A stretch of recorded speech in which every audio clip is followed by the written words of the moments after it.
Oi, gente, tudo bem com vocês? Programa Brasil Consciência no ar para mostrar nesta semana que o Brasil foi destaque no 11º Space Day, um evento realizado pela China para exaltar os feitos do país no espaço. Nós também vamos apresentar para vocês a Nana, um projeto de divulgação científica realizado por duas cientistas brasileiras para incentivar meninas, principalmente negras, a ingressar na carreira científica. O programa Brasil Consciência é uma realização do SINDCT, o sindicato que representa os servidores públicos federais do INPE, do DCTA, do CEMADEM e da Agência Espacial Brasileira. Antes, a gente mostra para vocês que a Avibraz, a empresa bélica estratégica brasileira, retomou oficialmente suas atividades. Conforme informações divulgadas pela assessoria de imprensa, os trabalhos serão retomados a partir do próximo dia 4 de maio, segunda-feira. A retomada acontece após quase 4 anos de paralisação. No total, foram 1.280 dias de greve, a segunda mais longeva da história do movimento sindical brasileiro. Conforme nós havíamos divulgado em entrevista anterior com o presidente do Sindicato dos Metalúrgicos, o Heller Gonçalves, a retomada vai acontecer de maneira gradual. A princípio, serão apenas 271 trabalhadores na próxima segunda-feira. A partir de junho, mais 240, o que totaliza uma operação mínima da empresa para este ano de 450 trabalhadores. E todos esses 1.400 trabalhadores, desde 2022, que têm dinheiro a receber, vão receber de forma parcelada, que vai de 12 até 48 vezes, isso de acordo com a faixa salarial. Por exemplo, para quem ganha até R$ 5.500, que são os trabalhadores da produção, salários mais baixos, vai ser pago em 12 vezes. Aí, para quem ganha acima de R$ 12.500, é em 48 e dependendo ali da faixa, em 22, em 30, 36, então vai ser pago de forma parcelada como indenização social. A retomada foi possível após o estabelecimento de um acordo para o pagamento das dívidas trabalhistas com os funcionários em greve, realizado no último dia 24 de março. A expectativa agora é de que a empresa receba investimentos por meio de encomendas governamentais. Além de equipamentos bélicos para o Exército, como o sistema de lançadores Astros 2000, a Avibraz também é responsável por fazer os motores S-50, o coração do VLM, o veículo lançador de microsatélite, principal projeto brasileiro de acesso ao espaço.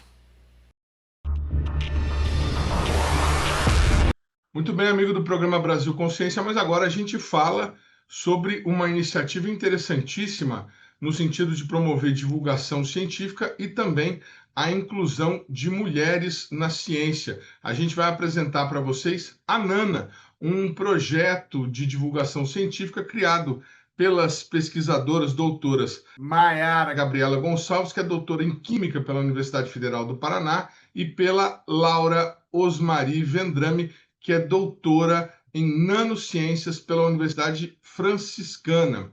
As duas desenvolveram um projeto no qual elas criaram uma personagem, uma cientista chamada Nana, que explica de maneira mais amigável, por meio de quadrinhos, a nanociência e promove aí a divulgação científica. A gente está recebendo as duas no nosso programa hoje e gostaria de começar perguntando como é que surgiu a ideia de fazer esse projeto.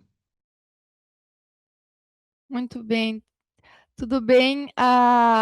Então, a rede, a gente tem uma rede nacional, né, de mulheres na nanociências, que é uma iniciativa de alcance nacional, que tem o aval do CNPq e do Ministério da Ciência e Tecnologia, que é coordenado pela professora Solange Binotto Fagan. E essa rede é dedicada a promover a permanência, né, o protagonismo, a inserção e também a participação de meninas, professoras, pesquisadoras e empreendedoras também na área de nanociências e nanotecnologia, nas áreas de STEM. Então, a gente também tenta conectar pesquisadoras para fortalecer essa atuação conjunta e nessa nossa atuação também reduzir a evasão dessas meninas em cursos da área de STEM e ampliar o interesse dessas meninas pela ciência. Então, nessa rede, nós temos pesquisadoras e estudantes de todas as regiões, nós temos do Norte, Nordeste, Centro-Oeste, Sul e Sudeste. Então, são mais de 100 pesquisadoras que integram o projeto agora, são mais de 21 instituições e mais de 20 escolas no Brasil todo. Então, são no total mais de 10 mil estudantes que estão sendo atendidos ou já foram atendidos. Então, dentro dessa rede, eu e a Mayara, nós nos encontramos, né, e unidas nos unimos nessa caminhada, né, pela paixão pela ciência, claro, por nós sermos pesquisadoras, e também pela educação. Então, a gente teve esse desejo de tornar o conhecimento mais acessível, mais didático e mais envolvente para estudantes, principalmente para meninas, criando uma história cuja protagonista é uma menina cientista, né? Então a gente tenta trazer uma forma de aproximar a ciência do cotidiano nas escolas e inspirar outras meninas. Dentro da Rede Nacional de Mulheres em Nanociências, a gente tem vários nós fazemos nanocircuitos, nós trazemos estudantes para as escolas, nós fazemos produtos educacionais, diversas ações.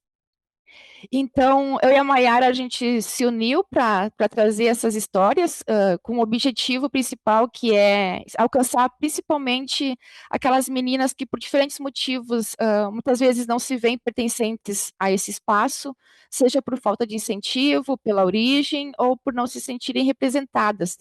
Então, a gente quer mostrar que a ciência também é lugar delas, né, Mayara? Isso. Muito bacana. Eu estou mostrando aqui na tela, nesse momento, que o projeto que está abrigado no site escalanano.com tem aí as primeiras histórias em PDF publicadas, né? E aqui, no finalzinho, a gente pode observar as pesquisadoras que inspiraram a personagem. Temos aqui a doutora Zélia Ludwig, espero estar pronunciando corretamente, que é professora de física e pesquisadora na Universidade Federal de Juiz de Fora. Temos também aqui a Luciana Carvalheira, que é pesquisadora e professora no Instituto de Engenharia Nuclear, no IEM, e no Instituto Militar de Engenharia, no IME.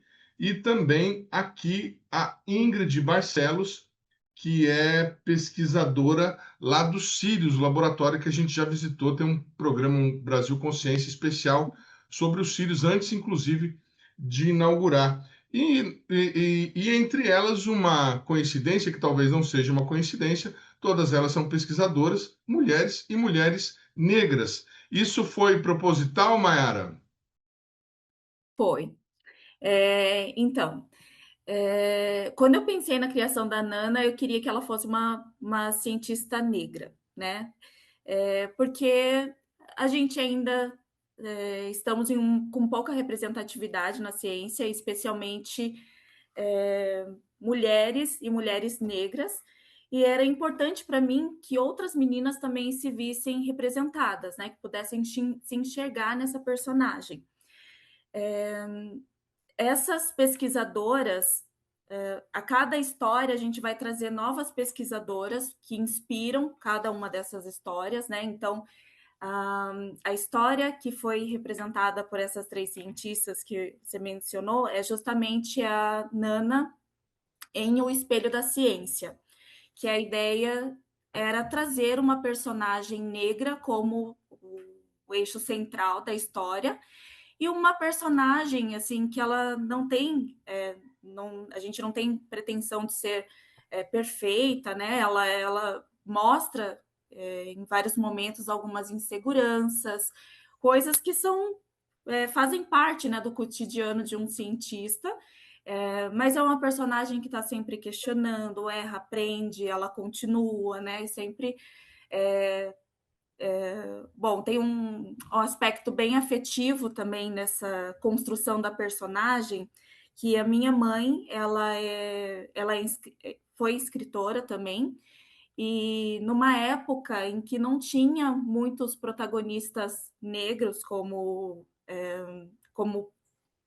personagem principal de histórias infanto-juvenis, ela criou a história As Aventuras do Kabila, que é um menino negro na época da escravidão. Então, sem nenhuma pretensão assim de, de romantizar essa escravidão, mas ela trazia ali como que era uma criança naquela época, né?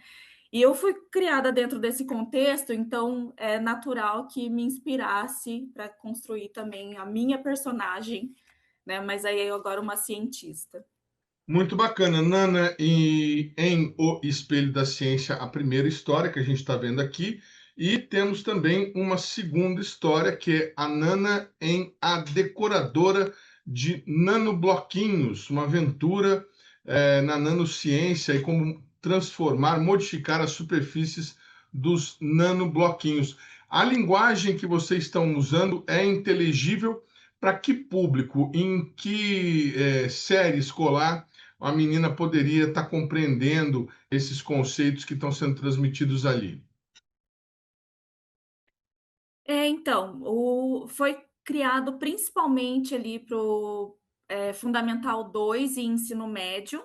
No ensino médio, por exemplo, no primeiro ano do ensino médio, ele já tem a parte de materiais, né, de propriedades de materiais. E no Fundamental 2, também em ciências, é, eles começam a aprender essa questão de o que é um material, quais são as funções, por exemplo, de um metal, de um isolante. Então, seria mais para esse público, mas é um material que ele está disponível online, né? Então, o estudante ele pode ir diretamente, sem necessariamente ser ali algo viabilizado pela escola.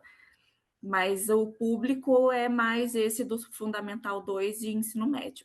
E como é que foi o desenvolvimento aí do material? Vocês, quem escreveu os roteiros e como que vocês produziram essas ilustrações? Por favor, Laura. Então, a produção o roteiro todo foi uma coisa muito incrível, e porque a Maiara, além de ela ser cientista, ela tem essa bagagem da escrita.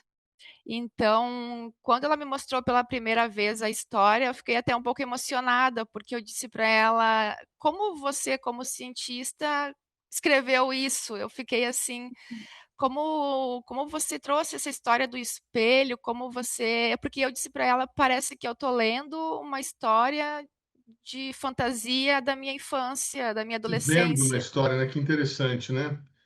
Exatamente. E aí ela me trouxe essa bagagem que ela tem de família, da escrita, da mãe dela, que foi uma escritora. Então, a Mayara trouxe uma coisas assim que eu mesma, sem saber, no momento em que eu estava lendo, essa menina que ela tem também as suas inseguranças, então ela trouxe, junto com o aprendizado da ciência, também como uma menina se sente estando numa situação assim. Então, eu acho que essa escrita ela vai também além de desmistificar assim, a ciência como algo difícil, né, e levar para a parte didática, mas também traz um pouco para mostrar para as meninas que essas inseguranças, elas também, a gente estão também nessas histórias, e que elas também podem se ver ali, também podem se ver representadas, né?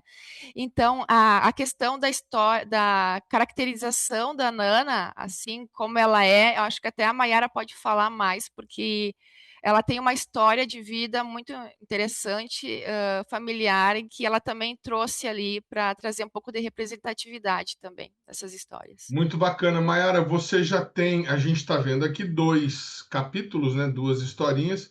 Você já tem Uhum. história nova já escrita? Como é que está a produção aí dos próximos capítulos? O que que vocês pretendem fazer de material para continuar esse projeto? A gente já tem história escrita, a gente tem mais uma história escrita, mas que ela precisa ainda a gente incluir o glossário, incluir uma breve entrevista que a gente faz com as cientistas que inspiram a história, né? Então, curiosidades sobre aquelas cientistas, coisas que os estudantes vão ler além do Lattes, né? Além do currículo Lattes dela. Ah, que bacana. Tem um material de apoio, então. Tem. Então, sempre tem no final das histórias, sempre tem essa parte que é o glossário, uma atividade, que essa atividade a gente pensou, uma atividade que a gente possa, que possa ser além de só o aluno ler a história e responder, né? Ler e responder ou fazer alguma atividadezinha que seja uma atividade que eles possam, de fato, refletir a partir dela e depois em sala de aula fazer um debate, por exemplo. Então é isso que falta para a próxima história. Então a gente incluir esse fechamento. E tem outras ideias, né? Já, por exemplo, a Nana em outros cenários. Então a Nana indo a um congresso, a Nana indo para outras histórias que vão sendo construídas. Muito bacana. A periodicidade deve ser. Vocês têm alguma programação? Vamos fazer uma por mês, uma por semana?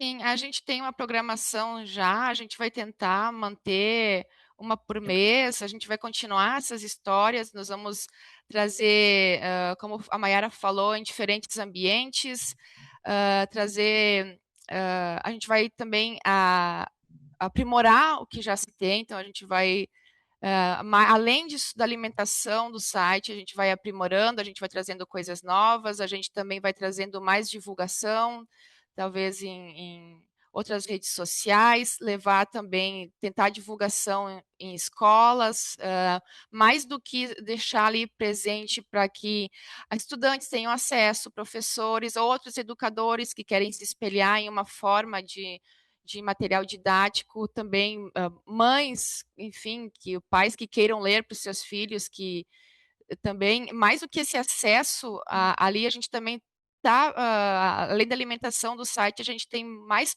outros planos, que é a divulgação, levar para eventos, tentar divulgar de outras formas também em outras redes. Então, nós temos agora como objetivo continuar, as histórias vão estar sempre ali, vai ser alimentado, nós também vamos aprimorar e trabalhar mais ainda com a divulgação.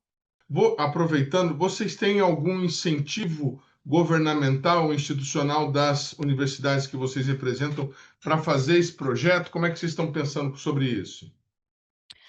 No momento, a gente tá no início, né? Nós fazemos parte da Rede Nacional de Mulheres da Nanociência, mas nós não temos, estamos construindo isso como algo inicial. Então, a gente não tem ainda um apoio em relação à divulgação ou em relação, até porque a gente não necessita disso nesse momento.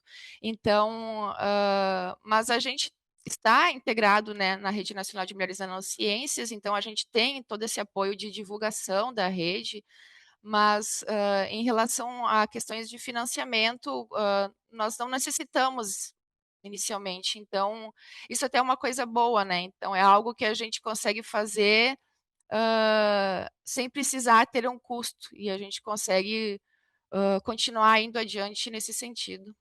Estava conversando aqui em off antes com a Mayara sobre, né, quando eu bati o olho no material, eu falei assim, nossa, não poderia animar, fazer um desenho animado, mas, né, obviamente não pensei nessa possibilidade. O material também é para incentivar a leitura. E por falar em leitura, a Mayara já tem engatilhado, inclusive, um projeto de um livro, né, Mayara? Isso. Então é uma ideia que surgiu, né? A Laura me propôs da gente escrever um livro, e daí o livro ele vai mais para a literatura, ainda tem essa parte do ensino de nanociência, né? Mas ele é justamente para incentivar a leitura. Então, um público ali acima de 12 anos seria o nosso público-alvo para esse novo projeto. E daí ele seria animado, né, por um ilustrador, porque o Ilustrado. projeto atual, isso, ilustrado por um desenhista mesmo, porque o projeto da Nana, ele é ilustrado pela inteligência artificial. Então, pensando, né, em uma das coisas que a gente precisaria, seria interessante se a gente tivesse, por exemplo, uma bolsista, ou alguma estudante ou da graduação ou do ensino médio que pudesse ajudar a fazer as correções ali, porque as correções de imagem, por exemplo, elas são feitas manual, né? Então, isso é algo que demanda tempo. Então, algo que a gente poderia solicitar ali de apoio, de algum financiamento, seria nesse sentido, de ter mais uma pessoa ali trabalhando com a gente. Muito bacana, tá aí para quem, de repente, algum estudante de diagramação, de artes gráficas que quiser participar do projeto, entrar em contato com as duas pesquisadoras que a gente está falando agora. Estou colocando na tela nesse momento o www.escalanano.com. Imagino que deve ter algum tipo de contato por aqui, não tinha visto antes, mas aí vocês entram em contato, o nome delas está por aqui também. Maiara, você se sente como fazendo essa referência aí à sua mãe e à sua própria história de vida por meio desse trabalho? Eu fico muito feliz, sabe? É um momento bom. Eu acho que eu de fato estava inspirada nesse momento com a questão da minha mãe, porque eu perdi ela no ano passado, né? Então foi um momento que as coisas foram ali encaminhando para isso mesmo. Mas o objetivo maior de tudo é a gente democratizar, sabe, o acesso a um material de qualidade, sabe? Eu fui professora da rede pública e na rede pública eu tinha muita dificuldade de encontrar materiais que atendessem às exigências que a gente tem, né, de fazer algo transdisciplinar, de fazer atividades em que coloca o aluno como protagonista. Então, todas as nossas atividades que estão no final da história, elas são pensadas nesse sentido, sabe? Não são atividades assim que o aluno vai copiar e responder a pergunta. São todas pensando ali nele, de fato, refletir a respeito disso. E isso acho que é o que mais nos brilha os olhos, assim, sabe? Fazer um material que, de fato, o professor possa sentir que não é porque cada conteúdo novo, por mais bem intencionado que o professor seja, cada conteúdo ele tem que pensar em atividades que possa trazer esse protagonismo do aluno. Então, a gente entregar, pelo menos nessa parte de materiais, química, física, mas que vai além também, porque a gente trata sobre representatividade. A gente tem uma lei no Brasil, né, a Lei 10.639, em que a história afro-brasileira ela deve ser, e indígena também, né, ela deve ser colocada em todas as disciplinas. Como que a gente traz um pouco disso para química, para física? Como que a gente pode trabalhar isso? Então, a ideia é a gente ir construindo aos pouquinhos esse material. Muito bacana. Eu quero agradecer muito a participação das doutoras Maiara Gonçalves e a Laura Vendrame aqui no nosso programa, com esse projeto super interessante de divulgação científica e desejar sucesso para vocês, viu? Muito obrigada. A gente agradece muito pelo espaço. A gente ficou muito feliz com o convite e estamos à disposição. Agradecer também o espaço, o convite. Muito obrigada. O programa Brasil Consciência vai para um rápido intervalo e, na sequência, a gente fala sobre as parcerias internacionais do Brasil para a produção de novos satélites. Teve Brasil na Feira Internacional, no Space Day, na China. Um instante só, não sai daí.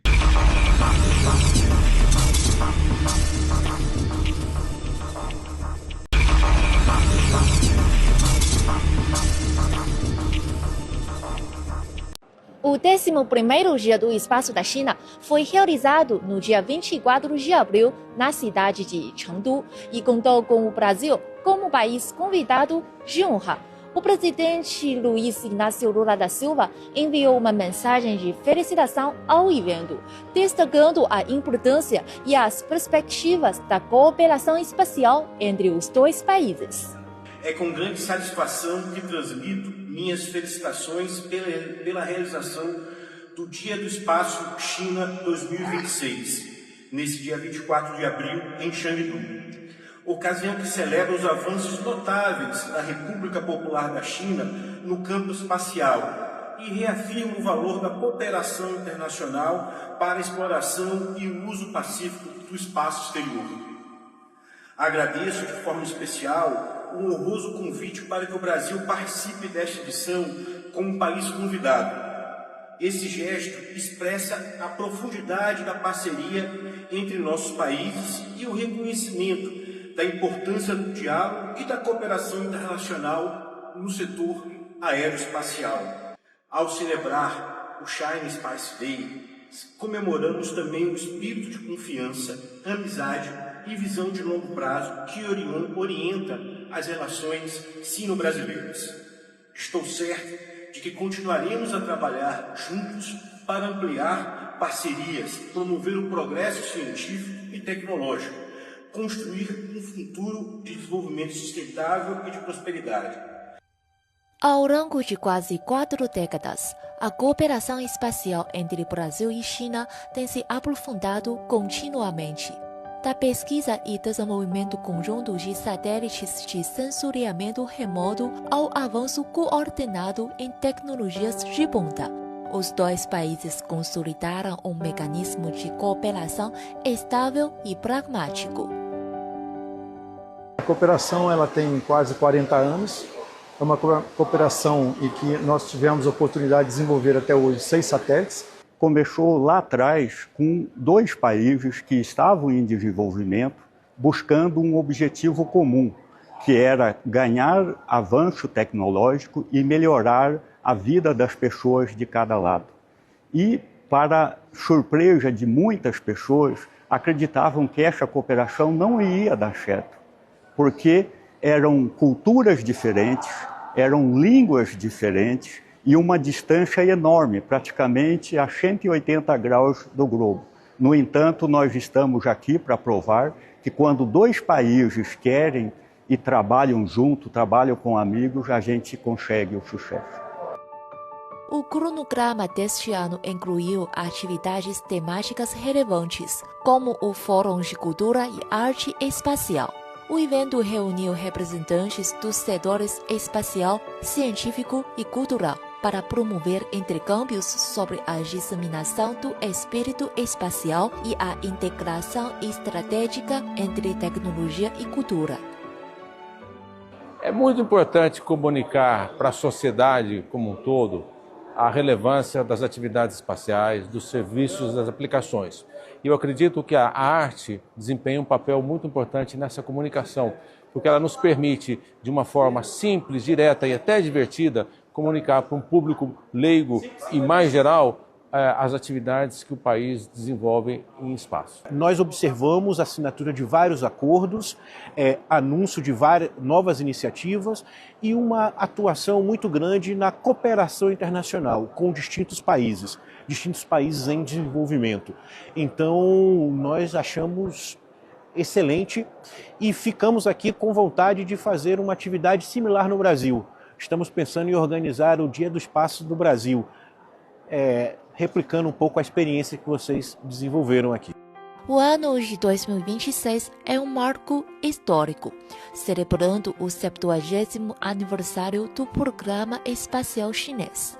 Pela primeira vez, o objetivo de consolidar o país como uma potência espacial foi incluído como uma das 16 metas nacionais de desenvolvimento dentro do 15º Plano Quinquenal, de 2026 a 2030.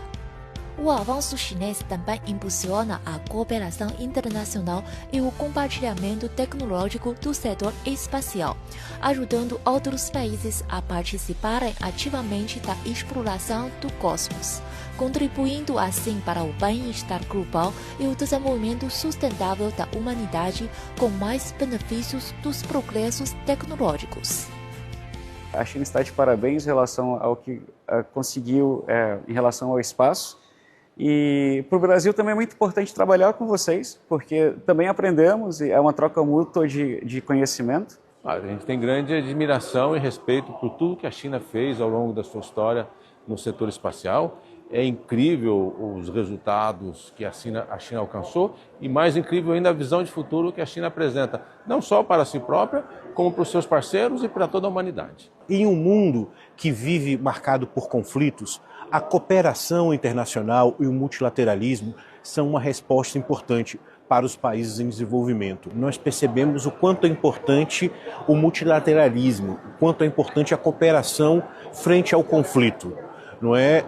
O que as nações, os povos precisam é de paz para conseguir prosperar, para conseguir desenvolver-se. O Brasil e a China dão um exemplo com uma parceria no setor aeroespacial, utilizando o espaço para cooperando, fornecendo dados para outros países, para que as nações possam enfrentar os desafios que existem de nossa época, seja os desafios das mudanças climáticas, seja os desafios ambientais, de um modo geral. Então, a parceria ela dá muitas demonstrações aos países do quanto é importante o multilateralismo, do quanto é importante a cooperação em ciência, tecnologia e inovação. Aí as imagens e o trabalho de reportagem produzido em português pela Rádio Internacional da China, que é uma empresa de comunicação do conglomerado estatal chinês. Fiquei curioso em saber por que eles tinham produzido esse material em português, se era apenas por conta da participação brasileira no evento, e descobri que a Rádio Internacional da China produz material em português desde 1960. Os chineses realmente não estão de brincadeira. Com a gente aqui, um dos personagens do vídeo, o Rodrigo Leonardi, diretor de portfólio da Agência Espacial Brasileira, que vai nos trazer aí o cheiro da grama, como gostam de dizer os meus antigos colegas de reportagem esportiva, sobre o que aconteceu lá no evento que o Brasil teve essa participação destacada. Boa tarde, Rodrigo. Obrigado por você ter aceitado mais uma vez o nosso convite, trazendo as informações aqui. E conta pra gente como é que foi esse evento e se tem novidade entre as negociações que foram estabelecidas durante esse evento que vocês participaram. Opa, obrigado mais uma vez por estar aqui no programa falando sobre iniciativas aí da Agência Espacial Brasileira. Semana passada, uma delegação brasileira, chefiada pelo Ministério de Ciência, Tecnologia e Inovação, com representantes da Agência Espacial Brasileira, do Instituto Nacional de Pesquisas Espaciais e representantes do Congresso Brasileiro, prestigiaram o evento, o Dia Espacial da China, China Space Day, que aconteceu na cidade de Chengdu. Foi a 11ª edição dessa celebração nacional que a China faz dos feitos do país em relação ao espaço, e nessa edição especial o Brasil foi o convidado de honra do evento.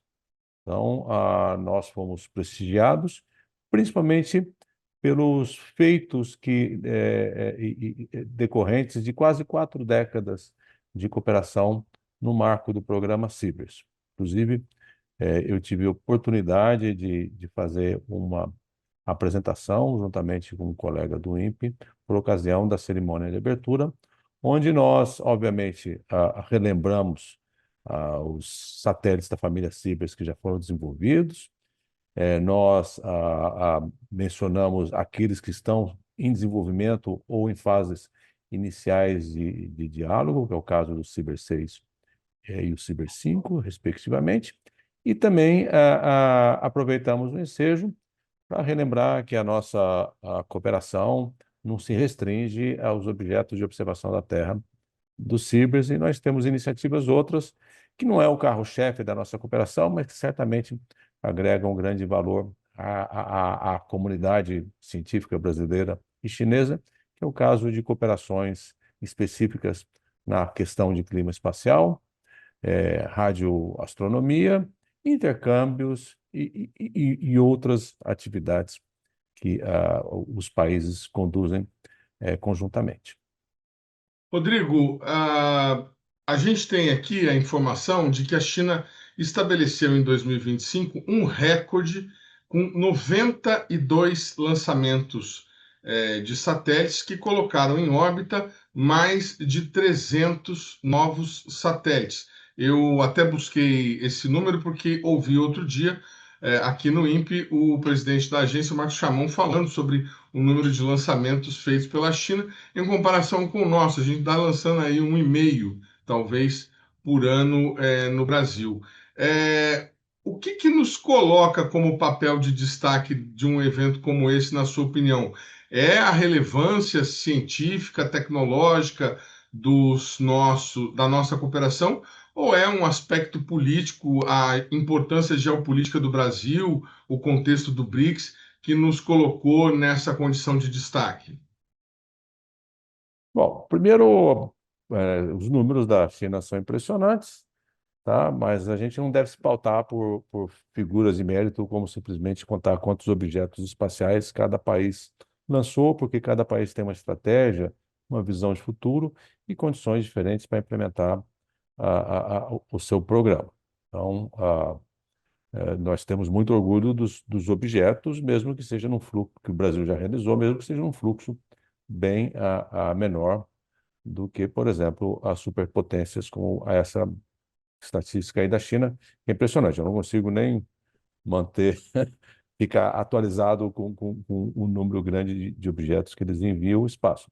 As parcerias entre países têm todos esses aspectos que você mencionou. Tem os aspectos geopolíticos, tem os aspectos tecnológicos, tem os aspectos econômicos, científicos, estratégicos, e esses aspectos, eles são aspectos dinâmicos, eles mudam no decorrer do tempo.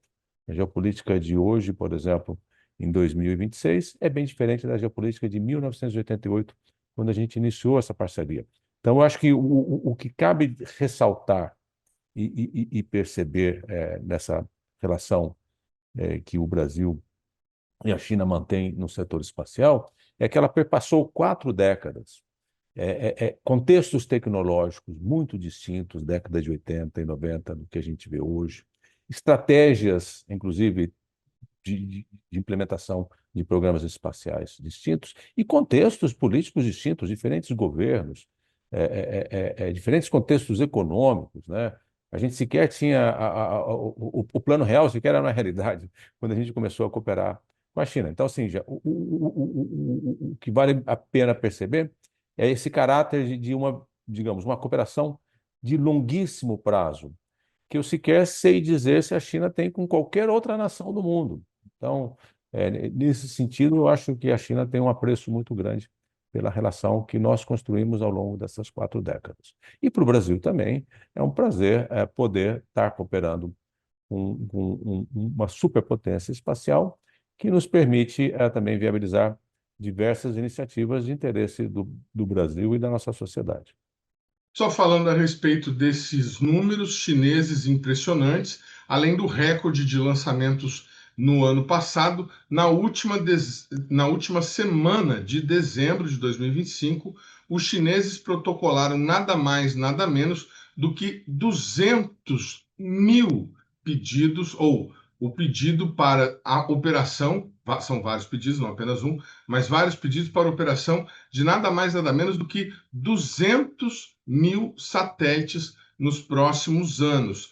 São 2 grandes constelações, cada uma delas com aproximadamente 96 mil satélites de órbita baixa. Só para que você em casa possa ter um parâmetro de comparação, a constelação do Elon Musk prevê em 2030 o estabelecimento de 45 mil satélites ao redor da Terra. E por falar em satélite, durante o evento foi exaltada a parceria Brasil e China para a produção de satélites da família Sibers. Vamos acompanhar o depoimento.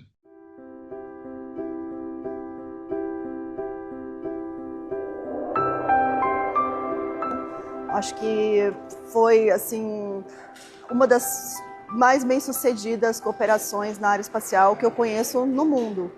São vários satélites já lançados, acho que anos de amizade, inclusive, entre brasileiros e chineses, e que eu espero que dure aí muito mais, muitas outras décadas, e produzam resultados ainda melhores.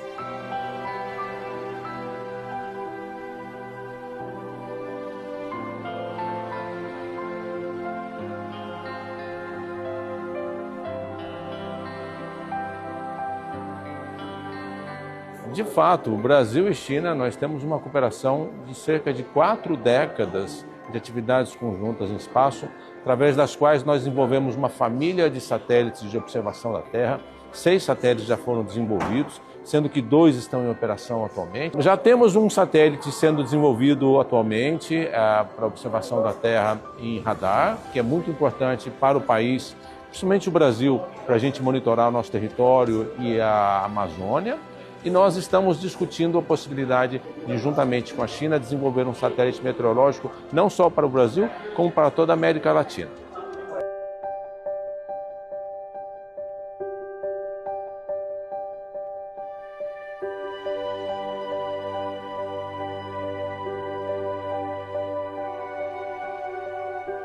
E venho, ao longo do tempo, acompanhando todo esse avanço. Eu diria que hoje a China está num patamar na pesquisa espacial como sendo praticamente uma das líderes do mundo na exploração espacial. Ou seja, ganhou um avanço muito grande nas últimas décadas. É impressionante. Uma evolução enorme chinesa, fazendo todo tipo de satélite, todo tipo de veículo lançador, missões à Lua, essa missão que foi de exploração lunar, a Chang'e 6, Chang'e 6, ela parabenizo a China por esse feito, porque é algo pioneiro, inovador na área espacial do mundo. Então, eu admiro muito o programa espacial chinês por essa evolução, e uma evolução muito rápida e muito consolidada, com bases muito sólidas. A gente tem grande admiração e respeito por tudo que a China fez ao longo da sua história no setor espacial. É incrível os resultados que a China alcançou, e mais incrível ainda a visão de futuro que a China apresenta, não só para si própria, como para os seus parceiros e para toda a humanidade. É importante que você tenha a colaboração, seja uma colaboração mútua de vários países para a conquista do espaço. Isso é uma conquista não só de um único país, mas de toda uma sociedade. O programa Brasil Consciência vai para um rápido intervalo e a gente volta já já. Um instante só, não sai daí.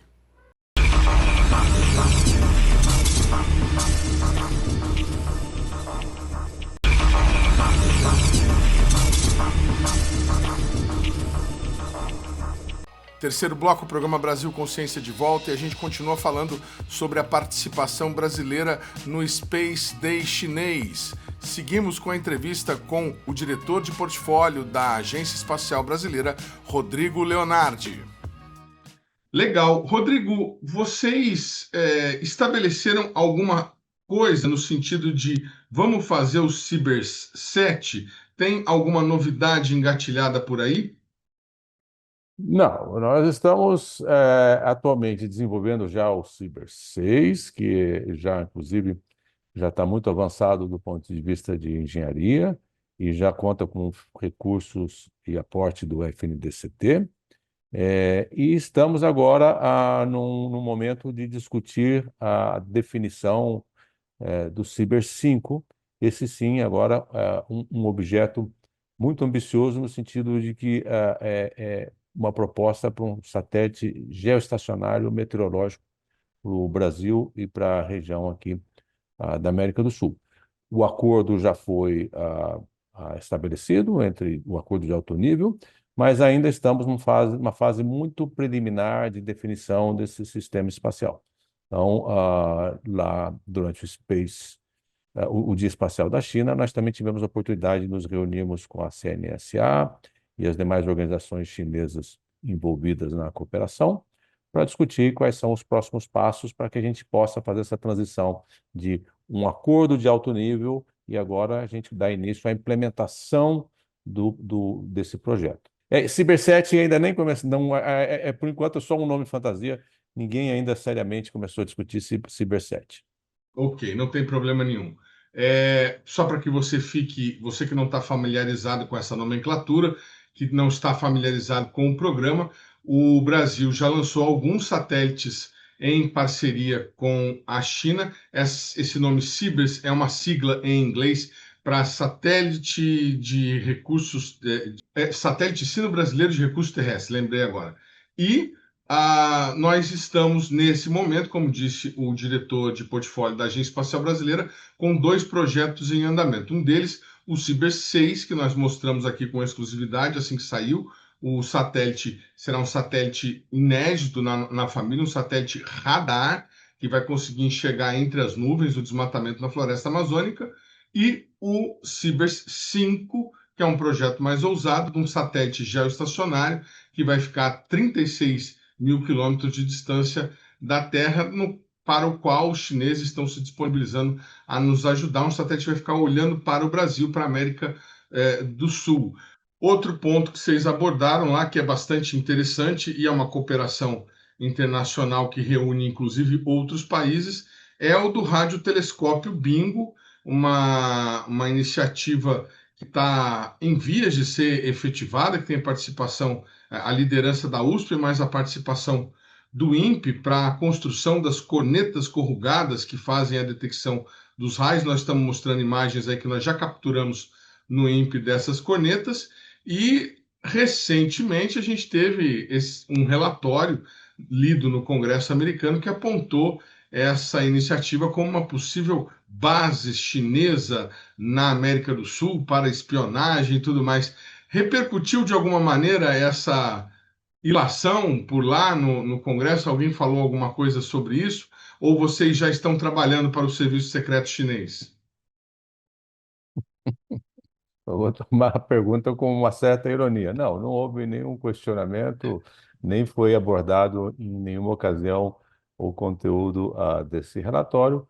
Conteúdo esse que vem sendo discutido no Itamaraty, na Agência Espacial Brasileira, mas que ele faz alegações que são infundadas com relação a qualquer uso de um radiotelescópio que não seja para a ciência, em cooperação não só com China, como representantes de outras organizações internacionais.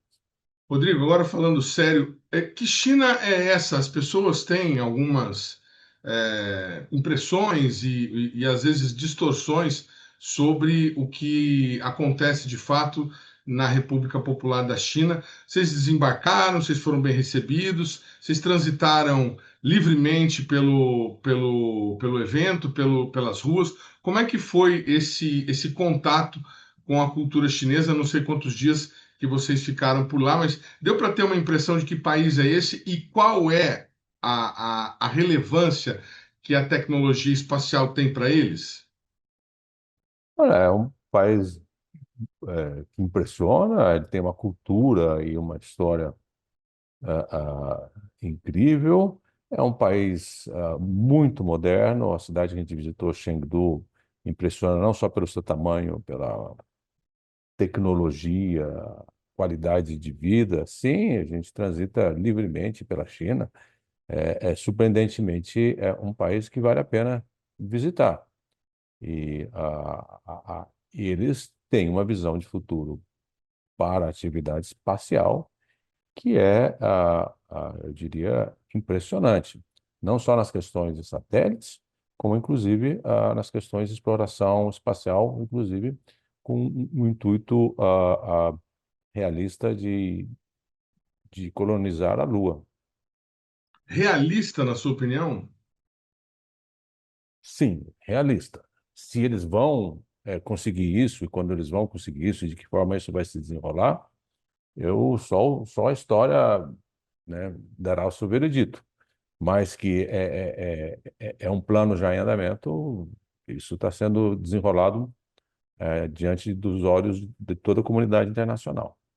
Tivemos recentemente a divulgação de informações de que a China pretende mandar primeiro uma estufa, roboticamente constituir a instalação de uma estufa na Lua, para depois sim fazer missões tripuladas, descer à Lua, como os norte-americanos pretendem com a missão Artemis. E para nós aqui, brasileiros, você que é diretor de portfólio, independente dessa parceria, né? Nós vamos falar disso mais pormenorizadamente na semana que vem, com uma entrevista com o representante do INPE, mas nós também tivemos a notícia de uma parceria com a Alemanha para constituir um novo satélite. O que o aficionado por ciência espacial ou o cientista espacial brasileiro que nos acompanha pode esperar do Brasil aí para os próximos anos na questão das nossas atividades espaciais ou do nosso programa espacial brasileiro? Você está mencionando a notícia recente Na mesma de uma semana, né? intenção. Assinatura na Isso, Alemanha. isso. Bom, é uma iniciativa entre o Ministério de Ciência e Tecnologia e Inovação do Brasil e o Ministério de Tecnologia e Espaço da Alemanha, para que o Instituto Nacional de Pesquisas Espaciais e o DLR possam desenvolver em conjunto uma missão de observação da Terra, essa já com o intuito de monitorar CO2. E seria uma oportunidade também da gente viabilizar a plataforma P100, que é uma plataforma prevista no Programa Nacional de Atividades Espaciais. Então, é uma boa notícia, eu diria que é uma excelente notícia, e, inclusive, não só do ponto de vista científico e tecnológico, como também mostra que o Brasil não se limita à cooperação com a China. Nós temos, do ponto de vista diplomático, a intenção de trabalhar com diversas nações e estamos aí sinalizando a possibilidade de estreitar laços e cooperar com organizações da Alemanha e que, eventualmente, no futuro também possa transbordar para outras organizações da Europa e da América do Sul, em termos de disponibilizar esses dados científicos que são de interesse de todo mundo, né, para a comunidade internacional. Então, eu acho que é mais uma boa notícia, mais um satélite. Tomara que saia. Nós temos, então, esse novo satélite de CO2, nós temos o Ciber 5 e o Ciber 6 em andamento, nós temos o lançamento do Amazônia previsto para 27, o satélite já está sendo construído no INPE, e nós temos alguns nanosatélites que já estão, inclusive, prontos. Tem alguma coisa engatilhada para fazer lançamento ainda nesse ano, ou vocês ainda estão buscando janelas de oportunidade aí para colocar, por exemplo, a constelação Catarina em órbita? Bom, nós já fizemos o lançamento esse ano, né? Começamos o ano lançando o Aldebaran, que foi um projeto desenvolvido pela Universidade Federal do Maranhão. É um CubeSat educacional, contou com o apoio da EB. Infelizmente, numa falha de lançamento do PSLV, a gente perdeu o objeto, mas nós começamos o ano fazendo o lançamento desse objeto. Sim, nós temos alguns CubeSats engatilhados, principalmente com a Universidade Federal de Santa Catarina. Estamos aí procurando confirmar o lançamento. Os objetos já estão prontos. O mercado aí para acesso ao espaço desses objetos está saturado e às vezes a gente tem que ficar um ano ou mais na fila aguardando uma oportunidade de lançamento. Então, eu não saberia lhe dizer em que data teremos o lançamento de um desses objetos educacionais. Mas sim, digamos, a principal notícia do final do ano passado e do início desse ano, que nos deixa muito animado, é que o contrato para o lançamento do Amazônia 1B já foi celebrado e teremos em 2027 o segundo satélite da família Amazônia sendo lançado, e esse também que nos permite fazer uma entrega em termos de aplicações em cooperação com a Argentina na questão de monitoramento de recursos hídricos, que também, de novo, mais um parceiro com o qual o Brasil trabalha. Então, temos parceiros na Ásia, parceiros na Europa, parceiros, inclusive, aqui na nossa região da América do Sul. Só para o nosso telespectador que está em casa entender, esses lançamentos, por exemplo, do Catarina, a Agência Espacial Brasileira se candidata a cliente em algum voo específico e fica aguardando numa fila? Como é que funciona essa fila que você mencionou com relação a esses lançamentos? Não, na verdade, os objetos da Constelação Catarina, eles foram desenvolvidos com recursos de emenda parlamentar da bancada de Santa Catarina. Esses recursos foram descentralizados para os executores do projeto, no caso a Universidade Federal de Santa Catarina e o Senai, Sistemas Embarcados também de Santa Catarina, e compete aos executores do projeto a contratação do lançamento, a critério técnico da equipe executora do projeto. Então, a EB apenas acompanha e, quando consultada, opina sobre a possibilidade, naquilo que a gente puder facilitar, de procurar diálogo com provedores de lançamento. O que acontece no mercado de lançamento é que os provedores de lançamento, por exemplo, a SpaceX, não têm a tradição de conversar diretamente com os executores de projetos de CubeSats. Eles costumam simplesmente, só quando se trata de um objeto maior, eles se sentam à mesa de negociação. Então, você tem que conseguir um intermediário, um broker, que possa lhe fornecer acesso a esses veículos lançadores. Perfeitamente. Aí, no caso específico do Catarina, que é um dos CubeSats brasileiros que estão aí na iminência de ser lançados, a Universidade Federal de Santa Catarina tem que contratar esse broker para ficar buscando um lançamento. Exatamente. E às vezes o broker sequer, quando você entra em contato com o broker, você dá as especificações, os requisitos do seu lançamento, que tipo de altitude, órbita você pretende alcançar, e eles procuram no mercado oportunidades que atendam aos seus requisitos. Então, muitas vezes, a priori, você nem sabe com qual provedor de lançamento será realizado a operação que você está contratando. Muito bacana. Semana passada a gente teve uma surpresa. Ficamos sabendo, depois do lançamento, que um dispositivo brasileiro desenvolvido na USP e que está sendo comercializado por uma startup brasileira tinha sido levado ao espaço, viajou no espaço, no pulso dos 4 astronautas que estavam no voo da Artemis. E esse dispositivo, o próprio desenvolvedor, o Rodrigo Okamoto, que falou com a gente na semana passada, seu xará, disse que eles ficaram sabendo no dia do lançamento que o dispositivo seria embarcado com os astronautas. A Agência Espacial Brasileira tinha informação dessa possibilidade ou vocês também foram surpreendidos com a notícia? Estou sendo surpreendido agora, não sabia. Que bom, boa notícia. São transbordamentos de oportunidades que surgem, né? É tanta coisa acontecendo que não dá para estar ao tanto de todos os detalhes.